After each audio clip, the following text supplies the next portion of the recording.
welcome back, Drama Alert Nation. I'm your host, Willie Mack, and it feels like the internet is at war today. Deji has given his first real statement after the fight, and KSI is so angry with him. He tears Deji apart. Jake Paul may have cheated on his girlfriend with 2 OnlyFans girls, and it turns out FaZe Temper might be getting the win after all. But first, I want to give an update on Artesian builds. We reported on them a few days ago for rigging their giveaways so small creators couldn't win. There was reports that they were evading taxes. The worst report was that one of their employees was allegedly getting paid so little that she was medically starving. And then slowly it turned into something where at one point, and this is from her, where she was medically starving. That is one of the most horrible allegations I have ever seen levied against a company, and it has been a PR nightmare for them. Well, today they announced they were shutting their doors. We are sad to announce that effective now, we are freezing/suspending all activities. Ongoing is analysis by outside counsel for reorganization to ensure fair treatment to clients, creditors, and employees. We expect more info by month's end. WeStar reported that their CEO Noah has fired all their employees. I don't really know how you could find fair treatment for employees when you just fired all of them. You never like to see a company shut down. It's never a good thing, but I'm not shedding a tear for Artesian builds. The only person getting roasted harder is Bryce Hall. Bryce looks like a kid that yells racial slurs at me on Xbox Live. Oh, speaking of your Xbox, how's Addison Rae doing these days? She's good? It's probably a good thing you didn't propose to her, because the last time you got near a ring, Austin McBroom beat the shit out of you. Jason Nash uploaded a video titled The Roast of Bryce Hall. And man, they went in on each other. Of the vlog squad here on stage tonight. We got Jonah, who can't see his own p***s, Jason, who can't see his own kids, and Jeff, who can't see anything. It also may have been exposed that Bryce Hall parties pretty hard. Speaking of partying, I've seen Bryce sniff out more cocaine than a canine at the airport. Here's the thing, apparently that was the PG stuff. Bryce tweeted, if the roast was unedited, we'd all be canceled. Mike Miljack responded, 10 million%. Our first big story is a bit of a rabbit hole. It appears that Jake Paul and Julia Rose have officially broken up. People speculated this may have happened back in February when Jake tweeted, Alexa, play I'm Single. But they never said anything officially. Well, now it's official. That or Jake's cheating. A now deleted Instagram story from OnlyFans girl Rachel Nups shows her licking a heart tattoo with hers and another girl's name on it. The next photo is her kissing Jake Paul. It's his tattoo, but the other name we discovered is yet another OnlyFans girl. And on TikTok, you could find both the girls together at a resort. Jake Paul is having a threesome with OnlyFans girls. The tattoo just kills me. Jake, you aren't exactly known for your long-lasting relationships, man. But you do you, bro. Here's XQC playing Who Wants to Be a Millionaire? Obama? It's beef, of course. Obama? What? What the Obama potato? Obama potato?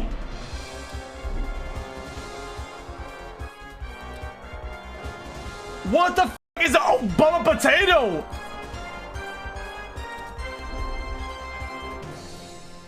Obama potato.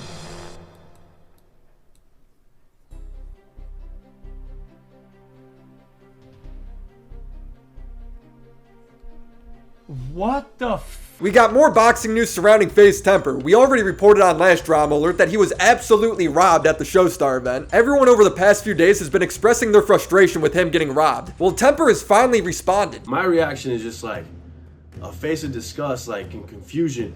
And his reaction was like a face of relief and confusion.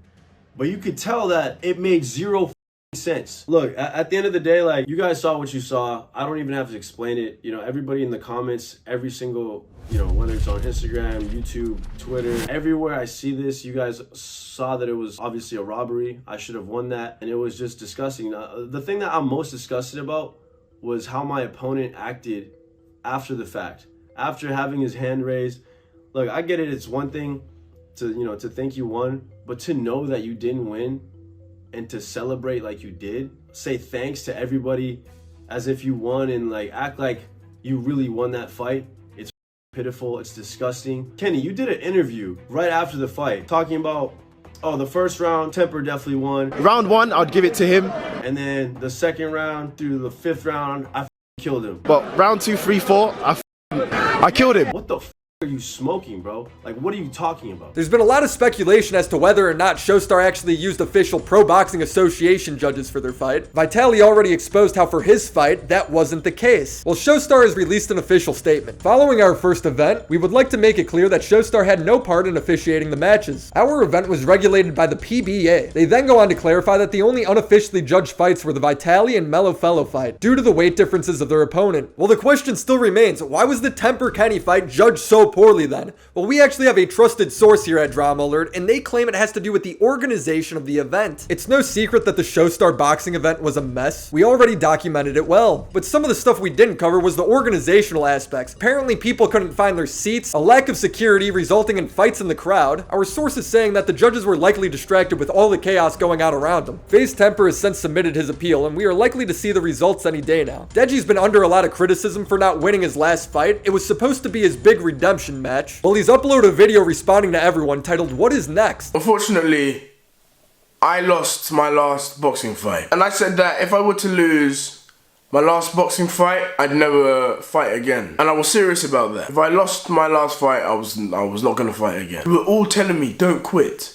Deji, I want to see you in the ring. Deji, winners never quit, quitters never win. And you know what? Because of my figure and how much influence I have, I see this as part of my legacy. I don't want to be someone who quits. I will get you a victory, and I promise you that. Wow, very inspirational, but KSI didn't see it in quite the same light. I just don't understand. How are you gonna lose your redemption fight to Alex Wasabi, man? This guy is literally a child in a grown man's body. Like, literally, after the fight, my man was talking about wanting candy. How old? He's 31, bro. He's 31. And he's like, yo, I just want some candy. What's going on, bro? You lost to a CBBC presenter. You lost to a Disney presenter. Like, I just don't understand how you came through like, oh, I'm gonna f him up. When I get in that ring, he's finished. And then you get in the ring and you don't even punch. You don't even use your hands. Make it make sense.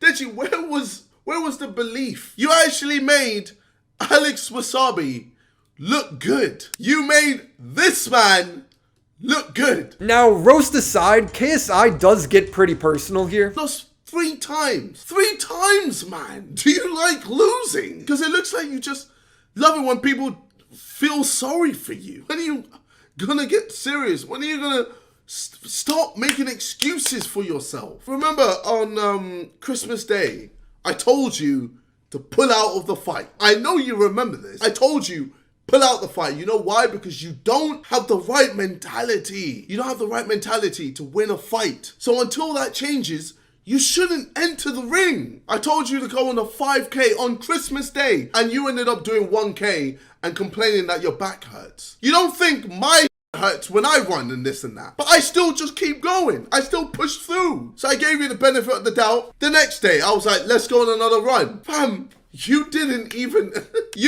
do it. You were like, nah, I'm good. I'm chilling in bed. You had a fight, bro. You had a fight in a few months, and you wanted to just chill in bed. This was supposed to be Deji's last redemption fight, and now he's setting up another redemption fight because he lost his last redemption fight. Deji will be doing this till he's 80 years old. And the thing is, I don't understand how you've somehow got people telling you that you performed better. Yes, slipped better. Yes, the slipping, phenomenal. But that was it, Deji. That was it. You didn't really show fitness because you didn't punch. So we didn't get to see how fit you were. Like, to me, you did worse because you just threw less punches than against Vinny Hacker. You can fool your audience, Deji, but you can't fool me, man. You simply just didn't do enough. So, Deji, let's just stop with this whole narrative that you did better in this fight than you did in the last fight, because first of all, like, anything would have been better than your last fight. I don't think KSI is telling Deji to quit here. He's trying to light a fire under the man. He's trying to get him mad so he takes his next fight seriously. Let's end this episode on a good note. Mr. Beast went on the Joe Rogan podcast, and he tells his story on how he provides food for all these small towns in need. There's all these little communities that weren't big enough where people would actually give a fuck or help them, because it just, doesn't make sense, a couple thousand people or whatever. So we built a big food pantry in a central location, and we're more of a logistics company. We'll take pick a certain community like Grimesland. Every Saturday we'll load up food, we'll go there, and then the people in need will do a food drive and basically give them 3 different boxes of food: a box of dairy products, pantry and vegetables, and then we come back 2 weeks later and give them food. So basically, they can just live off the food we supply them. And we do that to a bunch of little communities. And we just crossed 1 year of operation, and we were able to give away over 1 million meals in our first year. Well done, Mr. Beast. Congratulations to him. Remember to subscribe to Drama Alert and hit that notification bell to keep up with all these developing stories and more. Till next time.